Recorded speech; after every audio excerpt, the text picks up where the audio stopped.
Theodore Roosevelt said, "Comparison is the thief of joy." I'll have to agree with Teddy, and I'll raise him.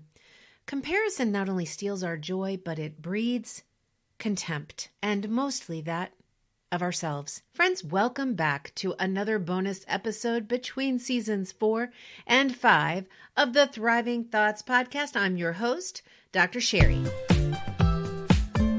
Today, we're going to talk about why comparison is a lie. And if you're doing it, I'm going to give you the tools to speak truth over the lie of comparison. But before we do that, I'd like to draw your attention to 3 specific opportunities that I have for you. The first of which is a reminder about my Thriving Thoughts texting community. Now, it struck me that you've heard me talk about this before, but maybe you're not sure if it's right for you. So I thought I'd share what some of my current Thriving Thoughts texting community members have said about their experience. One says, "Always inspiring. These Thriving Thoughts messages seem to appear at exactly the right moment when I need inspiration and kindness. These have helped me through some tough times and helped me turn challenges into learning experiences." Another one says, "I love being a part of the Thriving Thoughts text community because I always seem to get the exact encouraging message I need at exactly the time I need it.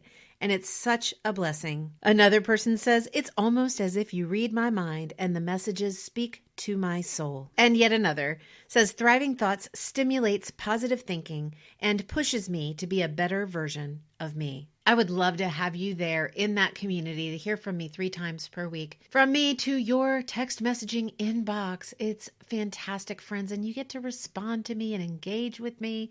And the best part is it's only $2.99 per month. That's right.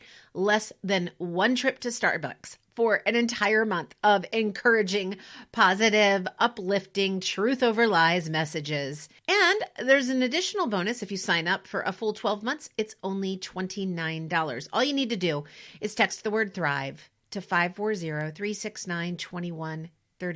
Secondly, I'd like to present you with the opportunity to be an exclusive supporter for Season 5 of the Thriving Thoughts podcast. This unique opportunity is for a person or a business whose mission and vision aligns with that of the Thriving Thoughts podcast. Our primary demographic is women. Our primary message is about mindset, how we can choose to use whatever we're going through to thrive, to grow, flourish, and prosper. So if your vision is to grow, flourish, and prosper women, you might be the exclusive supporter I'm looking for. The exclusive supporter does provide a financial investment in return for consistent and repeated exposure and exclusive exposure with your aligned product or service that is relevant to an active and engaged listening and viewing audience. If you'd like that opportunity, I am interviewing candidates right now. Simply message me on social media or shoot me an email. The third opportunity that I'd love for you to be a part of is to fill some airwaves on this show with your story of thriving with your ride or die. That's the theme for Season 5. I'm interviewing duos. That's best friends, business partners, romantic partners, spouses, mothers, children, adult children and their older parents, mentors, mentees, teachers, students. This is a season that will feature the truth that when you have a healthy, thriving friendship or partnership with your ride or die, that they refuse to leave you where you are. They love you just the way they are, but they're not going to leave you there, and they're going to challenge and push you to grow, flourish, and prosper. I'd love to share your inspirational friendship, partnership on the show to let others know that it's possible to have a relationship that challenges and grows you and fulfills you and provides you with a source of contentment and love. Reach out to me on social media or send me an email. Comparison, by definition, is an estimation of similarities or dissimilarities between 2 things, 2 people, 2 events. I'm going to be talking specifically about people today, about who we are, what we have, what we do, what we don't do, and how we are enticed by the lie of comparison. You see, comparison, if it's an estimation, that means it's a subjective experience. It's one that's value-driven. So you will compare yourself to others on issues that matter to you. So if wealth matters to you, you will compare your wealth or lack thereof to others. If physical fitness matters to you, you will compare your physique, your fitness level to other people. If it's your home that you value, you'll look at other people's homes and you'll wonder if your home measures up to theirs or if their home measures up to yours. If comparison then is subjective and value driven, then there is no standard for comparison. In other words, there is no should. Yet so many of us are walking around believing all of these shoulds, that we should be like fill in the blank. I should have fill in the blank. We believe these shoulds of comparison based on a lie. You've heard me say before that everything that follows should is a lie, and comparison follows should, or very often precedes it. Comparison is in and of itself a lie. It leads to nothing fruitful. It does steal your joy, and it does invite contempt into your life. Here are the two guaranteed outcomes of comparison. The first is, when I compare myself to somebody else, I might feel better than them. I might feel, wow, I've got my stuff together compared to that person. The second thing that happens is I feel less than. So I compare myself to somebody else and I start to see what they have that I don't, and I begin to focus on lack or my perception of lack or deficiencies, and I feel less than. I might even feel sorry for myself. Why can't I have what they have? I work just as hard. Big truth moment for you here, friends. You are not supposed to be like anyone else, nor is anyone else supposed to be like you. That's right. You are a unique, divinely crafted creation. If there were two of you, one would be unnecessary. You are not supposed to be the same. You're not supposed to have the same. You're not supposed to do the same. You're not supposed to think the same. Imagine if we had a world filled with people who think and believe the same things. I think the world would self-implode from boredom, and it would probably look like a world of robots. Yet that's what we fight for. We fight for people to think alike, to be alike, to have alike. I was walking my dogs this morning through my neighborhood, and it's a modest neighborhood. There are a handful of larger homes. Most are medium-sized, and quite a few, like my own, are very small. But the thing that struck me as I was walking my dogs, and I would look at people's homes and just enjoying the scenery and those large picture windows that open you into the living room of a home, I saw many homes that had these gigantic TV screens inside. Some were on, some were off. The ones that were on were the easiest to see through the window, obviously. And no, I'm not like looking into people's homes, but things catch your eye. And I was struck by how many of these gigantic TVs were in very small homes, almost as though the TV took up the entire living space. And I thought, that's not because we decided one day I need a super big TV that barely fits in my house. It's because we're presented with images of things that we should have. We see other people getting them. We see after Christmas the large TV boxes on the curb with the trash. And we're thinking, wow, either must be nice or I'm going to go out and get myself one of those today. Everybody thinks like that from time to time. We may not act on our thought, but we do have those passing thoughts. And I invite you to look away from comparison and look to the uniqueness that is you, and that includes your values and your needs. Make sure that yours are yours because they are yours, not because they are somebody else's. We compare with regard to material possessions, material things, the outcome. Somebody's lawn, for example, my neighbor's lawn is beautiful. It's pristine. He's out there all day, every day. He might be out there right now as I'm recording this podcast. And he's making his lawn beautiful. It's what he does. And I love that he does that. Me, on the other hand, I've got dogs. And somebody once said you can have happy dogs in a messed up yard or a pristine yard and no dogs. Which would you prefer? For me, I'll have happy dogs in a messed up yard. So, I have holes in the backyard. I have dandelions popping up everywhere because I don't put dandelion weed killer on the lawn. And I'm okay with that because that's my life. I'm not supposed to have happy dogs who run and play and a pristine yard. I have corrected my values based on what they are for me, not based on what I think they should be, based on what society says, or based on what it looks like my neighbor has or doesn't have. We compare our success. I think about this a lot with women entrepreneurs, primarily because I am one. But, Instagram and Facebook, there are so many shoulds out there of how you should be presenting yourself on social media, of how you should have the perfectly choreographed and themed tiles on your Instagram account, how you should have X number of followers and here's how to do it, how you should scale your business and here's how to do it. Listen, if we take the bait on everything that we think we should do, we are going to go way off course of who we were meant to be and how we were meant to serve. Comparison invites the noise of somebody else's shoulds or beliefs for their own life into yours. It invites distraction from the truth of who you know yourself already to be. Listen, you guys are intimately familiar with that feeling when somebody tells you should do something and you go, yeah, I guess. Well, okay, maybe I can compromise and I'll do this so I can do that thing because that seems like the right thing to do. But you've got that gut check. You've got that thing in you that says, this doesn't feel right to me. Listen to that voice, friends. Listen to that feeling that I can't even put into words, but it's like when your insides twist a little bit and you go, oh, that's not right. That doesn't fit well with me. Stay true to that.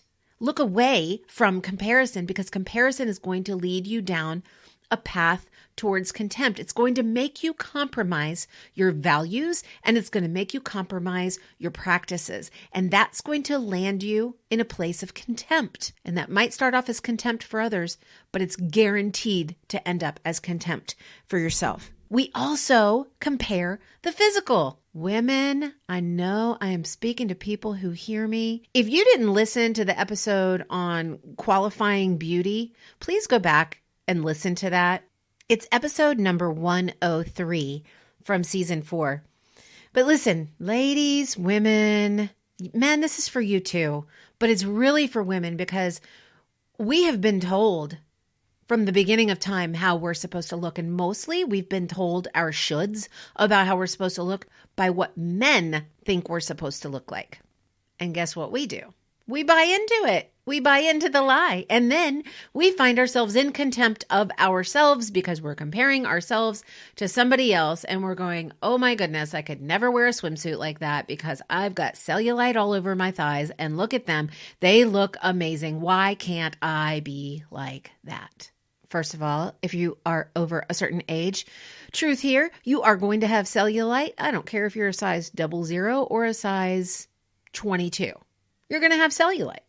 All of the things, the images that we look at that inform our shoulds, the lies, they're airbrushed, they're fixed. They make us think that this is what the standard American woman looks like, or any woman across the world, because this podcast is for women listening across the world. I am not supposed to look like you, and you are not supposed to look like me. I am not supposed to be a size 2. I know that for myself, and I'm good with that. Are there some things that I'm uncomfortable with about my own body? Yeah, but that's just because of my own discomforts. But most of the time, I'm 100% confident. And in the spaces that I'm not, I do something about it. But it's because it's for me, not for anybody else. Not everybody is supposed to be a size 10, 8, 6, 4, whatever it is. Not everybody is supposed to be a small size. Not everybody is supposed to have long, lustrous hair. Not everybody is supposed to have svelte, defined biceps. And you are not worth less if you don't, and you look to somebody else and you compare your physique to them, and you think, I could never measure up. There's that feeling less than. Similarly, lest we let pride get in the way and compare ourselves and, wow, what about that person? Why can't they just put down the donuts? Friends, comparison is a lie because we are estimating differences. We are not privy to the truth of anybody's situation. So comparison is a game of pure speculation. It's a lie. The third area that we compare, and this is rampant right now in cancel culture, is morality. Well, I'm just a higher level thinker than you are. Now, you may not use those words, but think about how many times have you seen things on social media or heard things on the news when people use virtue signaling to basically make themselves better than somebody else morally? They are morally better. They are on the right side of history. They are a good person who loves their fellow man. I heard it from the President of the United States last evening. I'm sure he wouldn't agree with that, but yeah, I heard it from him when he said, I believe that most Americans love each other and therefore they'll get the vaccine, intimating if you don't get the vaccine, you don't love other people. So you are less than. The people that do it, the people that do what I say, they are better than. The people that don't are less than. Comparison leads to contempt. It leads to an us versus them mentality. Here again, I'm reminded of that quote that I heard on a podcast. Love others, manage yourself. This last area of comparison might surprise you, but it will resonate with you when you hear it. We compare our level of suffering. Did you know that? Being in the field of mental health for years, I pick up on this very frequently when people say, I just wish I could be happy like that person. I just wish my brain worked right. I'm so jealous of people who are able to do this or able to get over something so easily. Truth, friends, everybody struggles with something. Everyone struggles with something. There is nothing wrong with you. There is nothing unique about you that makes you worse off than other people. It's not a competition as to who's doing the worst. So if you find yourself kind of in a self-pity mode where you're thinking about how good other people have it and how bad you have it, that's the comparison, and it's leading to contempt. And that one is in particular leading to contempt of yourself.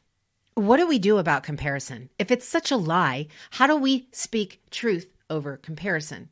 Well, the simple answer is we don't do it.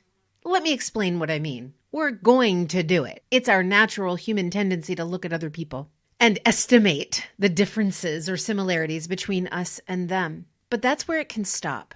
I invite you to be aware of this comparison signal, and that's the use of the word should. If you find yourself thinking, I should, I invite you to stop the rest of that statement. Do not allow it to continue. Heighten your awareness that you are in a moment of comparison.